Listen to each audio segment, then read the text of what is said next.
Hi guys, welcome to another grammar lesson. Today we are going to talk about the present tense in Polish language.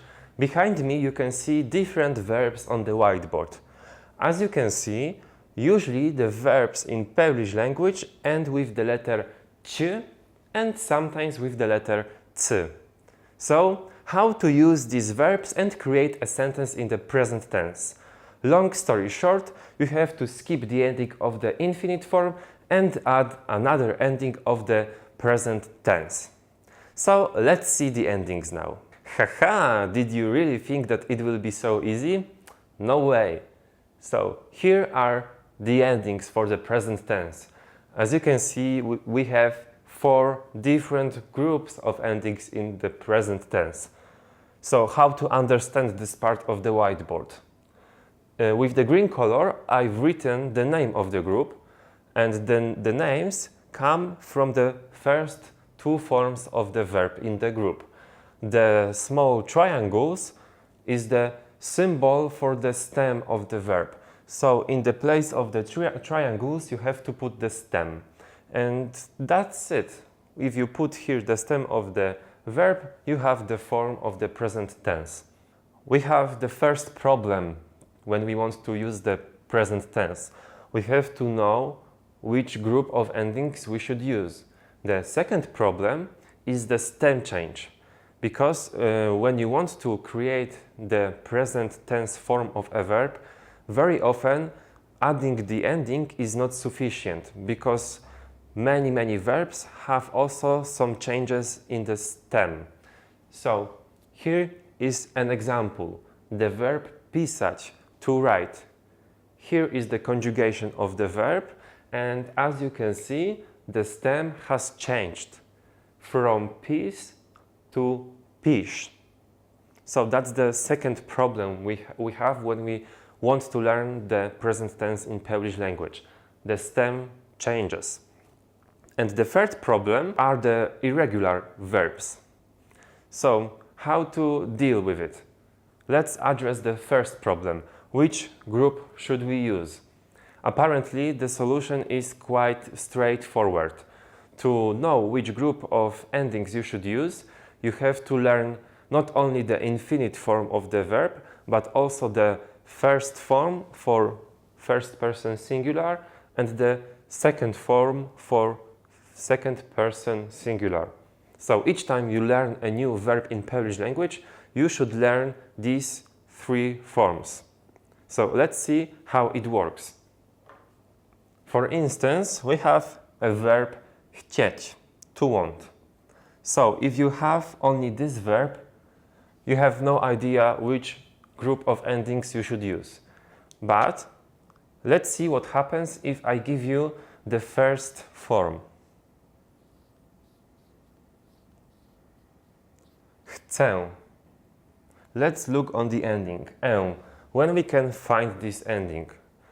This group has different ending, so it doesn't match. This group has different ending, so it also doesn't match. This group matches because it has this ending. And the first group also matches because it also has this ending.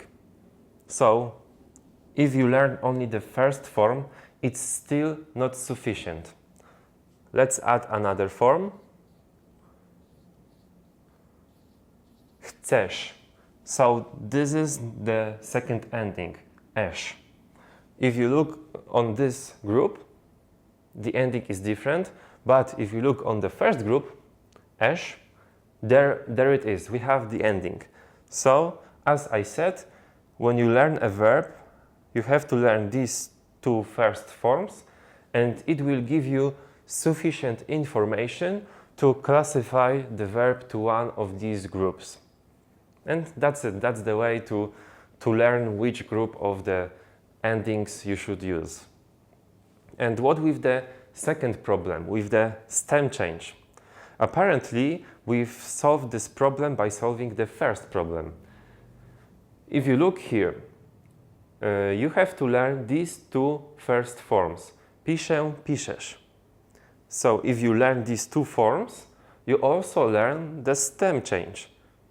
And simply you take the stem from these two forms and you apply it to the rest of the forms. And that's it. And you have conjugated verb. But behold, another complication is coming. So let's have a look again on the verb pisać. We have the first two forms, piszę, piszesz. We have the stem pisz, and we use the stem in all the forms, adding the ending to the stem. Okay, that's the situation for the verb pisać. But let's see what happens with another verb, brać, to take. Here are the first two forms, and as you can see, we have two different stems.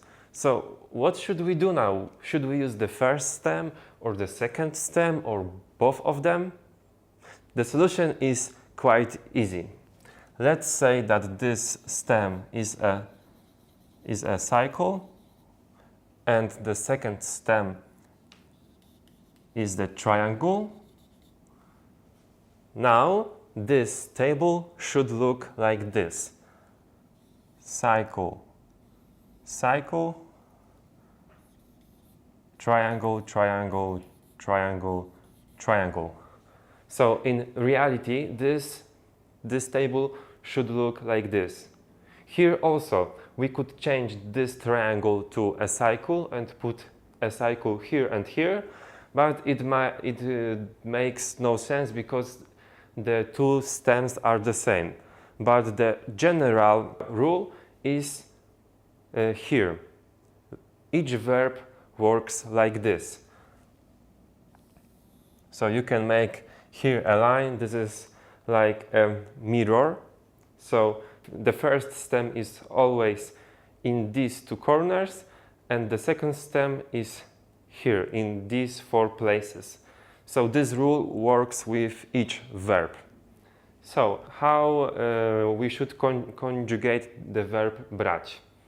Biorę, the first stem, bierzesz, the second stem, bierze, bierze, I am using this stem, bierze, bierzemy, bierzecie, I am still using this stem, and the last one, biorą, I've used this stem, biorę, biorą, bierzesz, bierze, bierzemy, bierzecie. Okay? So it's a complication, but it's very regular complication. It's just like a mirror of the table. So instead of these two triangles, we should put here cycles.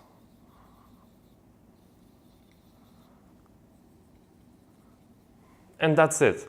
So now if you want to learn how to conjugate any verb in present tense, you should learn the first two forms, and then you should apply the stems like this and add endings to the stem. And yeah, that's it. So now let's write all the endings in a straight line to see how we can simplify the process of learning these endings. So here we have all the endings in straight line. It seems that it's very hard to learn the present tense because we have 30 endings. But in reality, these endings are not so different. You don't really have to learn 30 endings. They are quite similar. They have some similarities. So let's analyze now each column. The first column. As you can see, the ending is ę or my. Ę, my. So if you have a verb which has one of these two letters on the end, it means that it's the first person singular, always. Now the second person. Each ending contains the sound sh, sh. So it's crucial to use this sound. If you want to conjugate a verb in second person singular and you don't remember which group you should use any ending, but remember to use the sh sound, okay? Because these letters a, e, I are additional letters. They don't provide any information. The information about which person it is brought to you by the sh sound. So it's important to use the sh sound, okay? The third person singular ends with a vowel. A, e, I. Oi. Sorry. So if you see a vowel on the end of the verb, it means that it's third person singular. Now the plural endings. The endings for the first person plural are really easy. As you can see, all of them contain the word my. My. And my in Polish language means we. So yeah, it has sense that the ending contains the word we, my. So the same situation. If you don't remember which group you should use, don't worry about the letter a, e. Remember that you have to use my so that people know which person you refer to, plural or singular, and first, second or third person. A similar situation here, but instead of v, we have cie part. So again, it's important to use cie, and if you use wrong vowel, it doesn't matter. Of course, it will be not correct, but there is huge possibility that people still will understand what you mean. And the last column, as you can see, each ending ends with om. So if you want to create a verb in third person plural, remember to put this letter on the end, because this letter tells us that this verb refers to third person plural, okay? So I think that's the best way to learn the endings, if you put them in columns and compare the endings for each person, okay? So now let's do an example. I think the most difficult one, so that you will do with me the difficult example and then you can make simple examples on your own. So we have a verb myśleć, which means to think. The first two forms, myślę, myślisz. Let's look on the endings. Isz. The endings are here in the second group, so we know which group of endings we should use. But as you can see, we have here two different endings for each person in this group. So what should we do? Should we use the left side or the right side? Here we see that we have both sides. The first form uses the right side, and the second form, ish, uses the left side. So, what should we do? The answer is easy. We should follow the same rule that we already know for the stem. Give me a second. So, as I said before, you take the first stem and use it here, and you take the second stem and use it here, here, and here. And the same happens with endings in this group. So you look on the ending here, L, it's the right side ending. So you also use the right side ending here and in the third person plural. So here we have myślę, and here myślą. You see, I've used the right side ending, not this EO, but this O.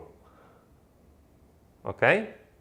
And in these 4 places we will use the left side ending because this form has the left side ending. So myślę,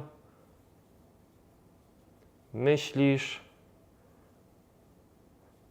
myśli, myślimy, myślicie. And that's it. As you can see, here we have szy, my, cie. So the rule that I've told you, this really informs us about the person. When we hear somebody talking in Polish, when we hear these sounds, we know which person he or she refers to. And I think the last thing I should tell you is how to conjugate the verb to be, because this verb is quite important and this verb is irregular. So, to be. In Polish it will be być. Now the first 2 forms. Jestem, jesteś. As you can see, we don't have sh sound, so obviously it's irregular verb. So how to conjugate it? The first form we already have, jestem. The second form, jesteś. Now the third form, jest. Then in plural, jesteśmy. Jesteśmy. Jesteście. And the last one, są. As you can see, there is some regularity, like here we have my, here we have cie, here we have my, but also some forms are different. This one is completely different, but it has still the sound on the end. So instead of remembering some rules, it's the best just to learn the conjugation on its own. Okay, and I think it's enough information for this lesson. To practice what you've just learned, please check the description of the video. There is a link to my website where I prepared for you some exercises to practice these verbs in present tense. And if you have any question, please ask them in the comments below. If you like this lesson, please give me a thumb up and subscribe to the channel for more content about Polish language. See ya!